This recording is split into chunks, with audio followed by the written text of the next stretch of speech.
ये मैं अपलोड करूँगा, वैसे लेक्चर कोई देखता तो नहीं है, लेकिन जब मैं इसे अपलोड करूँगा तो ये 2 पीसेस में होगा। हाँ, वो जो अभी 22 मिनट्स का एक पीस है और ये दूसरे वाला पीस होगा।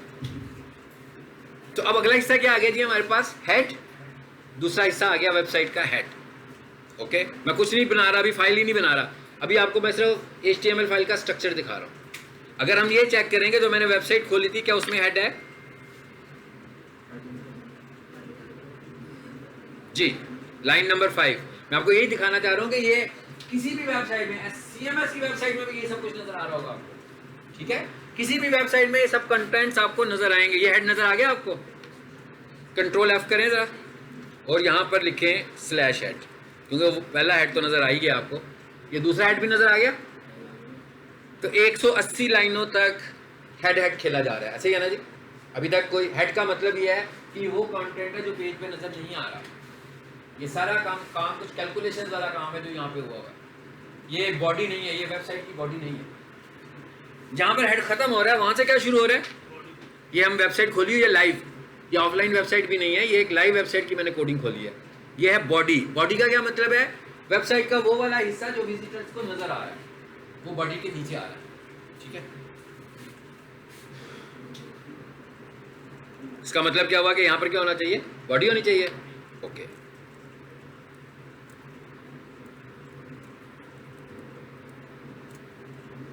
चलें जी, ये भी हो गया।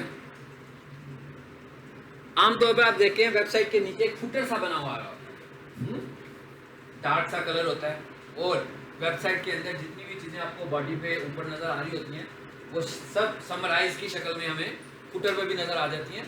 कि कोई बंदा अगर ऊपर से ड्रैग करता करता स्क्रॉल करता करता नीचे आ गया तो उसे वापस ना ऊपर जाना पड़े, बल्कि वहीं से ही क्लिक करके ऊपर वाली किसी ऑप्शन को यूज़ कर सके। That is called footer. जहाँ पर आपकी वेबसाइट की बॉडी एंड होती है वहाँ से आपका फुटर स्टार्ट हो जाता है। आप मेंशन करें फुटर या ना करें, बॉडी के नीचे वाला हिस्सा फुटर है। सो ये तो हो गया इसका पूरा एक सिंटेक्स कि HTML फाइल का सिंटेक्स क्या होता है। इसमें मैंने अभी कुछ नहीं लिखा, अंदर मैंने कुछ भी नहीं लिखा अभी तक। इसको भी सेव कर लेंगे तो आप फिर। चलो, सेव का बटन दबाया, ये इसका एक सिंटेक्स है, हेड बॉडी फुटर। ऐसे ही है ना जी? किससे मिलता जुलता है? ह्यूमन बॉडी से मिलता जुलता है। ये बिल्कुल ह्यूमन बॉडी से मिलता जुलता स्ट्रक्चर है इस फाइल का, बस ये ज़हन में रखें। तो अब आपको खुद समझ में आ जाएगा कि हेड में क्या करना है, बॉडी में क्या करना है और फुटर में क्या करना है। हेड में अभी क्या हो रहा है जरा इसको देखते हैं। वेबसाइट को खोलें, यही थी वेबसाइट। अभी तक के लिए जो चीजें हेड पे नजर आ रही हैं वो क्या हैं वो जरा देखते हैं।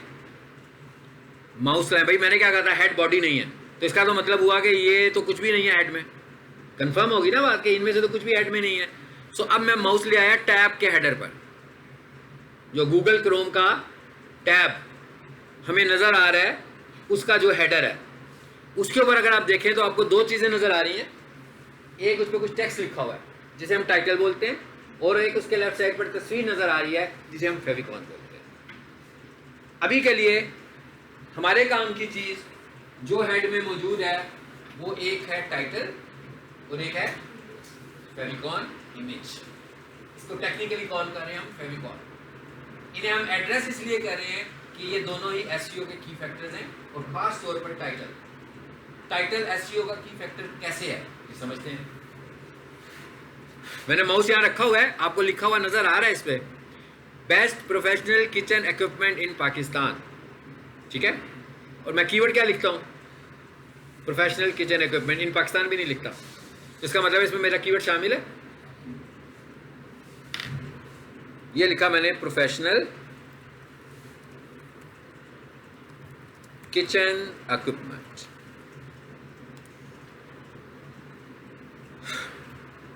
वेबसाइट आ गई ऊपर। अच्छा, इस सर्च रिजल्ट्स में पूरी वेबसाइट का कौन सा कंटेंट है जो हमें नजर आ रहा है टॉप पर? दो तीन चीजों को देख लेते हैं, कौन कौन सी चीजें नजर आ रही हैं। जी, DCKitchen.org domain name, URL, URL के बाद एक हेडिंग नजर आ रही है, बेस्ट प्रोफेशनल किचन इक्विपमेंट इन पाकिस्तान। आप सबको पता लग गया होगा ये हेडिंग कहां से निकल के आई है, टाइटल से निकल कर आई है। तो अब इसका मतलब क्या हुआ कि वेबसाइट को रैंक करने में टाइटल के रोल का आपको पता लग गया। मैं एक वेबसाइट को रैंक, अब यहां पर हमने क्या लिखा, यहां पर हमने कीवर्ड लिखा, यहां पर हमने क्या लिखा, यहां पर हमने अपना कीवर्ड लिखा। कीवर्ड के मतलब अभी हम कोई बात नहीं कर रहे, अभी हम सिर्फ ये समझ लेते हैं कि कीवर्ड है क्या। सो अंडरस्टैंडिंग के लिए, सिंपल अंडरस्टैंडिंग के लिए हम ये कह लेते हैं कि जो लोगों की सर्च क्यूरीज हैं या जो लोगों की कॉमन सर्च क्यूरीज हैं जिनके ऊपर हम काम कर रहे हैं कि जब लोग ये ढूंढें तो हमारी वेबसाइट नजर आए, दैट इज अ कीवर्ड। जैसे हमारा HTML वाला फेज खत्म होगा, हमारा अगला फेज कीवर्ड रिसर्च का शुरू होगा, जिसमें हम देखेंगे कि जिसका हम काम कर रहे हैं उसके लिए कीवर्ड फाइंडिंग कैसे होगी, उसके लिए अच्छा कीवर्ड हमने कैसे निकालना है। अच्छा, उसके बाद नीचे भी एक चीज आ रही है, इसको हम बाद में डिस्कस करेंगे, but it is Meta description text, ठीक है, मगर इसको हम बाद में डिस्कस करेंगे ये क्या चीज़ है। इसलिए इसे बाद में डिस्कस करेंगे कि ये जब मैं HTML की प्रैक्टिस कराऊंगा तो वहाँ पे ये नज़र नहीं आएगा, ये नज़र आएगा आपको सिर्फ लाइव रिजल्ट्स में। तो जब हम SEO का पहला लेक्चर शुरू करते हैं उस वक्त हम इनको दोबारा से एक दफ़ा डिस्कस करते हैं, लेकिन उस वक्त हम टाइटल को भी करते हैं डिस्कस और इसको भी करते हैं। सो अब हमें ये पता लग गया कि भाई टाइटल बहुत इंपॉर्टेंट है हमारे लिए, इसलिए हम कह रहे थे कि हमने HTML सीखनी है, कि हमें ये समझ में आ जाए कि ये टाइटल को हमने कैसे एंटरटेन करना है। देखें ना, इस टाइटल में ये भी हो सकता था, शायद इसमें ऐसा हो, पहले यहाँ पर लिखा होता welcome to Dastagir engineering, welcome to Peak Solutions, ठीक है, तो ये कीवर्ड्स तो नहीं है, इसका मतलब क्या हुआ, टाइटल को ज़ाया कर दिया। सो हमारा क्या काम है, हमें यही देखना है कि क्या उसने टाइटल सही तरीके से बनाया हुआ है कि नहीं बनाया हुआ। अगर नहीं बनाया हुआ तो हम उसको मॉडिफाई करेंगे। अब हम ये देखते हैं कि टाइटल लिखना कैसे है। समझ में आ गया पॉइंट। टाइटल HTML फाइल के कौन से हिस्से में आएगा भला जी? हेड का पार्ट है ना। मैंने अभी आपको क्या बताया कि टाइटल दिख कहां पे रहा है, टाइटल कहां दिख रहा है, यहां पे दिख रहा है, ऐसे ही है ना। ये वाला हिस्सा तो बॉडी का हिस्सा ही नहीं है, ये वाला हिस्सा बॉडी का हिस्सा नहीं है, तो इसका मतलब ये बॉडी में तो ये जा ही नहीं रहे, हम बॉडी में जा ही नहीं रहे। अभी हम जो कुछ करने लगे हैं ना वो हेड में करने लगे हैं। सो इसके टैग को जरा समझ लेते हैं जी। हेड में आ जाए वापस, ये मैंने स्पेस लिया और यहां पे आकर मैंने टैग लगाया टाइटल, और फिर मैंने क्या लगा दिया, एंड टाइटल। आप नोट करते हैं कि मैं कुछ नहीं करता हूं, पहले ब्लॉग बनाता हूं। ये प्रोग्रामिंग रूल्स होते हैं कि ब्लॉग बना के काम करें ताकि किसी की एंडिंग मिस ना हो आपसे, ठीक है। ये अगर आप इसको शुरू में से याद रखेंगे तो आप परेशान नहीं होंगे प्रोग्रामिंग करते हुए। बेशक हम प्रोग्रामिंग नहीं कर रहे, बट पार्टली कुछ चीज़ा तो कर रहे हैं ना लूप्स का, कि ये लूप कैसे बनाना है हम लोगों ने। टाइटल कितना बड़ा होना चाहिए SEO के पॉइंट से देख रहे हैं हम। आपका टाइटल मैक्सिमम 60 कैरेक्टर्स का होना चाहिए, नॉट मोर देन 60 कैरेक्टर्स। क्यों जी, इस पे आ जाते हैं। पहला टाइटल, आते जाए जरा नीचे, दूसरा, तीसरा, ये देखें जरा, इसका टाइटल जो आपको नजर आ रहा है इसमें 3 डॉट्स नजर, डॉटेड आगे एरिया नजर आना शुरू हो गया, हो गया। इसका मतलब क्या हुआ कि इधर से मुझे पता लग गया कि ये 60 कैरेक्टर्स को एक्सीड कर चुका है। अब अगर ये 60 कैरेक्टर्स को एक्सीड करेगा तो क्या नुकसान होगा, गूगल का क्राउलर 60 से ज्यादा कैरेक्टर्स को रीड ही नहीं करेगा। इसका मतलब क्या हुआ कि रैंकिंग तो नहीं होने वाली, रीड नहीं करेगा, यहाँ पे शो नहीं करेगा, रीड नहीं करेगा, सिर्फ 60 कैरेक्टर्स को रीड, इसको शो को उसको हम समझते ही नहीं है। हमने बेसिकली कहा क्या है, हमने कहा ये है कि हम इधर उतना दिखाते हैं जितना क्राउलर रीड करता है। अदरवाइज आप लिखते हैं पूरे का पूरा डॉट आ जाएगा और उसके आगे 6 पैराग्राफ्स आ जाएंगे। There is no error, there is no error, ये कोई एरर नहीं है, ये एरर नहीं आएगा, आगे डॉट्स ही नजर आएंगे आपको। लेकिन हमने ये कहा था कि भाई क्योंकि गूगल 60 कैरेक्टर्स को रीड करता है तो हम कस्टमर्स को भी 60 कैरेक्टर्स ही दिखाते हैं, क्योंकि ये आपकी वेबसाइट की हेडलाइन है। और एक्चुअली ये वेबसाइट की हेडलाइन नहीं है, ये वेबसाइट में आपका प्राइमरी कीवर्ड है। सो अब हम यहाँ पे आ गए, यहाँ पर हम लिख लेते हैं भाई डिजिटल, मैं कोई कीवर्ड टाइप की चीज़ ही लिख देता हूँ, मार्केटिंग कोर्सेज। अच्छा यहाँ पर एक वर्ड इस्तेमाल करने लगा हूँ मैं, बेस्ट, जैसे पहले भी लिखा हुआ है ना बेस्ट, हालांकि मैंने कहा था कि वो कीवर्ड का हिस्सा नहीं है, फिर भी हमने बेस्ट लिखा। सो आपने अपने कीवर्ड को फीचर वे में लिखना है कि इसके अंदर कोई ख़ास फीचर है, ट्रस्टेड, बेस्ट, टॉप। आप अपने कीवर्ड के साथ ऐसे वर्ड्स ऐड करें। सो गूगल के लिए ये, गूगल इन बातों को अच्छा समझता है कि आप अपना एक कैरेक्टरिस्टिक शो करने लगे हुए हैं अपनी प्रोडक्ट की, but it is not a keyword. यानी बेस्ट का वर्ड मैं उस जगह पे नहीं लिखूंगा जहाँ पर मैं कीवर्ड्स को बता रहा हूँ बार बार, लेकिन बेस्ट लिखने से क्या हो रहा है कि रैंक होने के, भाई जो ऑडियंस है उसके लिए जो बेस्ट का वर्ड नज़र आएगा उसको वैसे ही लगेगा अच्छा है। अगर उसको ट्रस्टेड का वर्ड लिखा हुआ नज़र आएगा उसको लगेगा भैया तो वो ट्रस्ट वाली चीज़ है, इस पर काम करना चाहिए, और गूगल इस चीज़ को पसंद करता है, यानी इसको रैंक करने में वो आपकी हेल्प भी करेगा अगर आप ऐसे वर्ड यूज़ करेंगे। बट स्टिल आपको ये भी याद रखना है कि आपको 60 कैरेक्टर से एक्सीड नहीं करना। लीजिए हमने लिख दिया जी best digital marketing courses, save करें। आप फाइल तो हमने बना ली थी ना, सबको पता है ना हमने कैसी फाइल बनाई थी, कैसी HTML फाइल बनाई थी। उसके बाद मैंने सारा सिंटेक्स लिख के और उसके अंदर आपको आज एक टैग सिखाया, कौन सा, टाइटल का टैग। इसको जरा एग्जीक्यूट करके देखते हैं क्या हुआ है और ये कहाँ पर गई है। ये जो फाइल सेव करने की मैनेजमेंट है ये भी आप लोगों को आनी चाहिए, ठीक है ना। आमतौर पर बहुत सारे स्टूडेंट्स को ये नहीं आती है, यानी बना तो ली, बाद में नहीं पता लगा कहाँ गई फाइल। सो फाइल मैनेजमेंट जरूर आनी चाहिए आपको कि भाई आप फाइलें बना रहे हैं, फाइल कहाँ रखेंगे, फाइलों के नाम क्या हैं, दोबारा से फाइलों को कैसे एक्सेस करना है, ये सब चीज़ें आपको पता होनी चाहिए। It is a part of operating system, कि ऑपरेटिंग सिस्टम को यूज़ करने का ये तरीका है कि विंडो को हम कैसे यूज़ करें, कि डेस्कटॉप पे डाटा रखा हुआ है, सी ड्राइव पे डाटा रखा हुआ है, डी पे है, डाउनलोड्स में है, माई डॉक्यूमेंट्स में है, ये हमें पता होना चाहिए कि हमारा कौन सा डाटा कहाँ पड़ा हुआ है। तो अभी आपने देखा था कि मैंने उसको सेव किया था आई थिंक सो डी पर, और डी के अंदर मैंने फोल्डर बना लिया था HTML का, और फाइल का नाम क्या रखा था, फर्स्ट फाइल, ये वाली फाइल। अच्छा अभी मैं फ़िलहाल इसको ऐसे ही रहने देता हूँ, और इस फाइल के अब दो बिहेवियर्स हैं, ठीक है। पहली बात है ऑनलाइन तो नहीं है, ये ऑफलाइन है, मेरे कंप्यूटर पे है, आप प्रैक्टिस करेंगे आपके कंप्यूटर पे होगी। मेरे पास गूगल क्रोम इंस्टॉल्ड है, डिफ़ॉल्ट ब्राउज़र है, इस वजह से इसके साथ गूगल क्रोम का आइकन भी नज़र आ रहा है। अगर फॉर एग्जांपल आप में से किसी के पास गूगल क्रोम ही नहीं है और उसका डिफ़ॉल्ट ब्राउज़र माइक्रोसॉफ्ट एज है तो उसको माइक्रोसॉफ्ट एज नज़र आ रहा होगा, किसी का फायरफॉक्स है उसको फायरफॉक्स नज़र आ रहा होगा। लेकिन अगर उसके बाद क्रोम भी होगा, वो राइट क्लिक करेगा, ओपन विद करेगा तो उसको खोल सकता है उसको। तो पहली बात तो ये कि फ़ाइल तो ठीक बन गई, क्योंकि फ़ाइल के साथ क्रोम का आइकन आ गया, या माइक्रोसॉफ्ट एज का आइकन आ गया, या फायरफॉक्स का आइकन आ गया। अब आपके पास फिर दो ऑप्शंस हैं जो आपके जहन में क्वेश्चन आएगा बाद में कि भाई इसे खोलना है, एग्जीक्यूट करना है, नंबर 1, इसको चेंज करना है, नंबर 2। दो ऑप्शन है ना। पहला ऑप्शन ये है कि इसको रन करके देखना है कि ये क्या होता है, ये गूगल क्रोम में कैसे बिहेवियर है इसका, ये क्या रिजल्ट्स दिखाएगा जैसे वेबसाइट दिखा रही है। एक क्या है कि आपको बाद में इसमें चेंजेस भी करनी है, तो चेंजेस करने के लिए इसे कैसे खोलना है और एग्जीक्यूट करने के लिए इसे कैसे खोलना है, ये दोनों अलग अलग बातें हैं। सो आप इस पर डबल क्लिक करें पहले, तो क्या हुआ, ब्राउज़र में खुल गई भाई, बिल्कुल ही साफ, कुछ नज़र नहीं आया। हाँ मैं कुछ भी नज़र नहीं आया, इतनी सारी मेहनत ज़ाया होगी हमारी। नहीं सर, वो टाइटल ऊपर होगा, ठीक हो गया। अच्छा ज़रा इधर आए नीचे।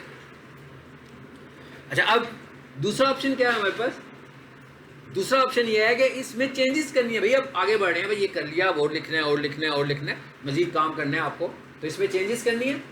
तो अब आप इसको एडिट कर लो। आई होप के सब लोगों ने नोटपैड++ इंस्टॉल कर लिया होगा। अगर कर लिया होगा तो सबके पास ये एडिट विद नोटपैड++ आ रहा होगा। अगर आप में से कोई बंदा कोई और HTML एडिटर यूज़ करता है या करता रहा है तो भाई कोई शर्त नहीं है, इसी को यूज़ करें, किसी भी एडिटर को यूज़ कर सकते हैं, इट्स अप टू यू, ठीक है। चलिए वापस आ गए वहीं पे, यानी इसे खोलना कैसे है, दो तरीकों से वो भी देख लिया। अब वापस उधर आ जाएं जहाँ ये एग्जीक्यूट हुई है, माउस रखें यहाँ पर, बेस्ट डिजिटल मार्केटिंग कोर्सेज आ गया, अगर यहाँ पर आपको वो लेस देन ग्रेटर देन नजर आना शुरू हो जाए तो इसका मतलब है कि आपने कोई मिस्टेक की हुई है अपने कोड को चेक करना, क्लोज नहीं हुआ, ओपन सही तरीके से नहीं हुआ, कहीं लिखने के बाद एक्स्ट्रा स्पेस आ गया, एक्सेट्रा एक्सेट्रा एक्सेट्रा, कोई भी ऐसी चीज़ हो सकती है। अच्छा, अब ये यहाँ पे नज़र आ गया।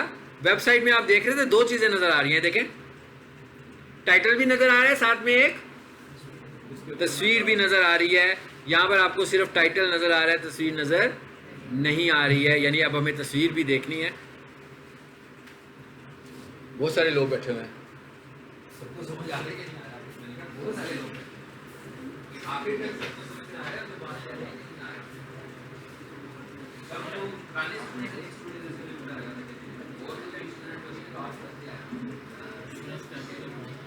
समझ आ रहा है नहीं आ रहा? बैठो यार, मुझे क्या हुआ ये सही है यार,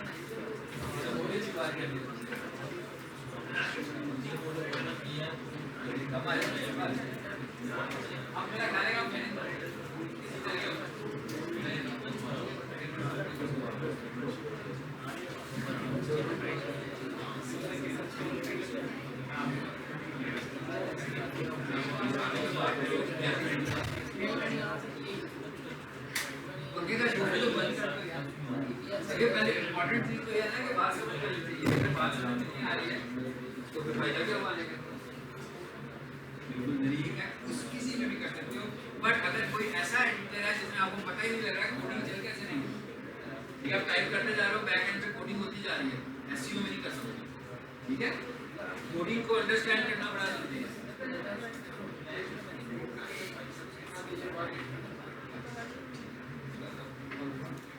इसलिए मैं घूमकर आकर तक भाई जिस चीज़ से डिस्टर्ब हो रहे हो उसी टाइम बता दिया करें ना। पंखा डिस्टर्ब कर रहा था उस वक्त तक तो उसकी डिस्टर्बेंस बर्दाश्त करनी थी, लेकिन मुझे बताएं अगर पंखे की आवाज़ ज़्यादा आ रही है तो मैं ज़रा अपना वॉल्यूम थोड़ा और तेज़ कर दूंगा, क्योंकि पहले तो लाइट ही नहीं थी ना, अब तो एसी चल पड़ा है, तो एसी चल पड़े तो पंखा बंद किया जा सकता है, लेकिन जब एसी ना चल रहा हो तो फिर पंखा चलाना पड़ेगा हमें, ठीक है? तो आखिर में कोशिश किया करें कि भाई ज़रा वैगन की तरह जुट जड़ के बैठ जाया करें जल्दी, हाँ? वैन में रश लगा होता है ना भाई, जितने मर्जी बंदे घुसा लो, हाँ? तो अगर आपको पीछे आवाज़ नहीं आती आगे आ जाया करें, क्योंकि आवाज़ सुनना और समझना ज़्यादा ज़रूरी है, ठीक है? अच्छा, अब एक स्टूडेंट ने मुझसे पूछा है कि न्यू पेज बनाना है। अच्छा, एक चीज़ पहले समझ लें, ये हम जो कुछ सीख रहे हैं ना, ये जब हम एसईओ शुरू करेंगे तो ये एक ब्लास्ट होगा और इसकी वर्थ ख़त्म हो जाएगी। सब क्यों ख़त्म हो जाएगी? ये काम आपने नहीं करना फ्यूचर में, कभी भी आपने कभी भी HTML फाइल नहीं बनानी है, क्योंकि जब आप ये सब कुछ सीख लेंगे तो आपको पता लग जाएगा, आपके पास वेबसाइट आएगी, आपने इसे खोल कर काम करना शुरू कर देना। क्योंकि अभी तक आप में से मोस्टली स्टूडेंट्स को नहीं पता कि what is HTML, HTML file का स्ट्रक्चर क्या होता है, HTML फाइल बनती कैसे है, हम इसको सीख रहे हैं। लेकिन जब आप एक्सपर्ट बन जाओगे और आपके पास कोई क्लाइंट आएगा कि भाई ये मेरी वेबसाइट है, तो लाजमी तौर पर हमने उसके लिए HTML फाइलें तो नहीं बनानी भाई, उसकी HTML फाइलें बनी होंगी ना, हम क्या करेंगे, सिर्फ उन्हें खोलेंगे और इस पर काम करेंगे। मगर अगर ये वाला जो पार्ट है 2-3 लेक्चर्स वाला, ये हमने किया ही नहीं होगा तो हमें कुछ समझ में नहीं आएगा भी HTML फाइल क्या होती है, खोलते कैसे हैं, चेंज कैसे करते हैं, सेव कैसे करते हैं। तो ये वाला पार्ट हम इसलिए करें कि हमें अभी के लिए फोकस ये है कि हमने फाइल बनानी भी सीखनी है। सो हमने न्यू किया, सो मैंने आपको न्यू में पहले सेव इसलिए करवा दी कि भाई ये एडिटर जो है ना वो HTML एडिटर बन जाए। तो आपने देखा उसने सजेशंस देनी शुरू कर दी थी। अगर मैं इसको सेव ना करता और सारा कोड लिखने के बाद एक दफ़ा सेव करता तो वहाँ गड़बड़ होनी थी, इसने सजेशंस आपको नहीं थी देनी। इसलिए मैं कहता थोड़ी सी आपको मेहनत करनी पड़ेगी, ठीक है, जोर लगाना पड़ेगा। और ये पहले 3-4 लेक्चर्स के बाद जब आपको HTML समझ में आ जाएगी तो आप मेरी तरह के हो जाएंगे कि आपको ईजी हो जाएंगे, कंफर्टेबल हो जाएंगे। आपको मैं ये बता दूं कि SEO की फील्ड में लोग कोडिंग वाली वेबसाइट से भागते हैं, इसलिए कि कोडिंग वाली वेबसाइट में किसी को पता नहीं है कि काम कैसे करना है। और जो सिर्फ CMS में काम कर रहा होता है, सिर्फ CMS में विदाउट कोडिंग अंडरस्टैंडिंग, वो ये समझ रहे होते हैं, ठीक है, वो इस तरीके से पोज करते हैं कि भाई कोडिंग भी ख़त्म हो गई, PHP भी ख़त्म हो गई, ठीक है, अब तो CMS ही चलता है सब कुछ। और ये नई चीज़ें हैं, ये पुरानी हैं, ठीक है। सो इसीलिए हम पहले लेक्चर में एक ग्राउंड बनाते हैं कि हम अपने कॉन्सेप्ट स्ट्रॉन्ग रखें कि क्या चीज़ नहीं है, क्या पुरानी है, कौन सी नई चीज़ें हैं जिनके बैक पर पुरानी चीज़ें हैं। जैसे कोई बंदा ये कहना है कि भाई Windows is the new thing, DOS तो वर्थ ही ख़त्म हो गई है, ठीक है। तो अभी मैं विंडो में डॉस खोल के काम शुरू कर दूंगा। इसका मतलब क्या हुआ कि इस विंडो को जो कांदा दिया हुआ है ना, वो डॉस नहीं दिया हुआ है। अगर इसमें से डॉस को निकाल दिया जाए तो विंडो नहीं है, उसकी कोई वर्थ नहीं है। तो जो बंदा डिस्क ऑपरेटिंग सिस्टम पे काम कर सकता होगा वो पूरी विंडो की अंडरस्टैंडिंग करता है, लेकिन जो बंदा विंडोज़ की अंडरस्टैंडिंग रखता है सिर्फ कि भाई उसने डॉस तो देखी नहीं कभी, ना ही उस पर काम हुआ उसके दौर में, तो वो यही समझेगा डॉस तो ख़त्म होगी भाई, अब तो विंडो रिप्लेस हो चुकी हुई है। लेकिन अभी मैं डॉस की सिर्फ एक फ़ाइल डिलीट करूँगा तो ये पूरी विंडोज़ काम करना छोड़ देगी। फाइल का नाम है कमांड, डॉस प्रॉम्प्ट में जहाँ उस फाइल को डिलीट कर दें, आपकी विंडो उड़ गई। सो ये जो चीज़ें हैं, कुछ चीज़ें हैं जो बेस पिलर हैं। ये पिलर चीज़ें अगर आपको आती होंगी तो आप स्ट्रांग हो जाएंगे, और अगर नहीं आती होंगी तो आप लिमिटेड होंगे। सिर्फ आप उतनी लिमिटेशंस के अंदर काम कर सकते हैं, उससे आगे नहीं जा सकते, ठीक है। अब मुझे बताएं कि हमने जो पढ़ा है, जो सीखा है, आप लोग घर जाकर इसे एक्सरसाइज कर सकते हैं कि नहीं कर सकते। क्योंकि जब स्टूडेंट्स ज़्यादा होते हैं तो सम टाइम आई कांटेक्ट बहुत कम लोगों से होता है, और आई कांटेक्ट सब उनसे ही हो रहा होता है जो बहुत अच्छा समझ रहे होते हैं, ठीक है। जो थोड़ा सा वीक हो रहे होते हैं, नहीं समझ आ रहा होता, फिर गड़बड़ हो जाएगी ना, फिर आपके पैसे भी ज़ाया हो जाएंगे जो आपने फीसें वगैरह दी हुई हैं, ठीक है। और आप डिसहार्ट भी हो जाएंगे कि काम भी बड़ा मुश्किल है भाई, हम कर भी नहीं सकते। सो इस स्टेज पे नहीं आना, जो चीज़ समझ में ना आए उसे करना है। आज मैंने लेसन इधर ला कर छोड़ दिया, इसलिए छोड़ा है कि आपने पहली दफ़ा HTML फाइल को एंटरटेन करना है। सो इसे अगर आप अगली क्लास में एंटरटेन करके नहीं आएंगे तो समझ में नहीं आएगी। एंटरटेन करने का क्या मतलब है, इसकी खातर मदारत करें घर जाके, बार बार बनाएं इसको, प्रैक्टिस करके देखें, चेंज करके देखें। जब ये सब कुछ करके देखेंगे तो आपको पता लगेगा कि आप क्या कर रहे हैं। नहीं तो मैं जो करूँगा तो आपके सर यूं यूं हिलेंगे, घर में कुछ नहीं होगा। आपको इधर बिल्कुल ऐसा लगेगा सब कुछ समझ में आ गया भाई, ज़बरदस्त, सर ने समझाया भी बहुत अच्छा, हमने समझा भी बहुत अच्छा। हाँ, घर जाके कुछ नहीं मिलना आपको। घर जाके आपने कहना ये क्या था भला, वो उस वक्त क्या हुआ था, ये फाइल कैसे बनी है, सर ने तो बनाई थी, तो पता नहीं उनके कंप्यूटर में कोई ख़ास चीज़ है जो हमारे कंप्यूटर में नहीं है। सो प्रैक्टिस की ज़रूरत है। हमने बहुत छोटा सा काम किया है, आप सबको पता है ना। इन शॉर्ट में अगर आपको बताऊँ मैंने आपको आज क्या सिखाया है, मैंने आपको सिर्फ ये बताया कि HTML फाइल का स्ट्रक्चर क्या होता है। मैंने आपको ये बताया कि एक वेबसाइट जो लाइव वेबसाइट होगी, कोई भी वेबसाइट होगी, वो बेसिकली स्टैंड कर रही है HTML के ऊपर। मैंने आपको ये बताया कि हमने जब SEO करनी है तो हमारी HTML स्ट्रांग होगी तो हम हर टैग को अंडरस्टैंड कर सकेंगे, ढूंढ सकेंगे तब्दील करने के लिए। और मैंने आपको ये बताया कि HTML फाइल का स्ट्रक्चर क्या होता है, इस फाइल को सेव कैसे करते हैं, और एक HTML फाइल का टाइटल कैसे लिखते हैं जो कि पेज पे बिल्कुल नज़र नहीं आता। कहाँ पे नज़र आता है, किस हिस्से पे नज़र आता है, वो पीछे से मुझे बताएगा टाइटल किस हिस्से पे नज़र आता है। टैब के ऊपर नज़र आ रहा होता है, वो जो गूगल क्रोम का टैब है ना, जैसे टैब बटन बोल रहे होते हैं, टाइटल सिर्फ वहाँ पे नज़र आता है आपको। और टाइटल की लेंथ कितनी होती है, 60 कैरेक्टर्स मैक्सिमम, जितने मर्जी लिख लो। बट गूगल रिकमेंडेशन क्या है, SEO के पॉइंट से क्या है कि हमने उनको 60 कैरेक्टर्स रखने हैं। जब मैं SEO शुरू करूँगा, इम्प्लीमेंट करूँगा SEO, तो उस वक्त इसका एक स्टैंडर्ड जो हम अभी डिस्कस नहीं कर रहे हैं टाइटल का, वो उस वक्त करेंगे, क्योंकि वो अगर मैं अभी बताऊँगा आपको बिल्कुल समझ में नहीं आएगा कि मैं किस स्टैंडर्ड की बात करूँ, ठीक है। सो आप सब लोगों ने प्रैक्टिस करके आनी है। और ऐसा भी हो सकता है कि मैं आप लोगों से कोई छोटी छोटी सी एक HTML फाइल बना लूँ, ठीक है। कैसे बनवा लूँ, आप कोशिश क्या करें, जिन जिन लोगों के पास लैपटॉप्स हैं और वो घर में प्रैक्टिस करते हैं, उन्हें कुछ उलझन भी होती है, तो वो अपने लैपटॉप्स ले आया करें साथ, ताकि वो जो उन्हें उलझन होती है वो मुझे दिखा सकते हैं कि ये काम हम कर रहे हैं। एक दो दफ़ा ही दिखाना पड़ेगा, रोज़ रोज़ दिखाने की ज़रूरत नहीं पड़ेगी, फिर आप कंफर्टेबल हो जाएंगे, ठीक।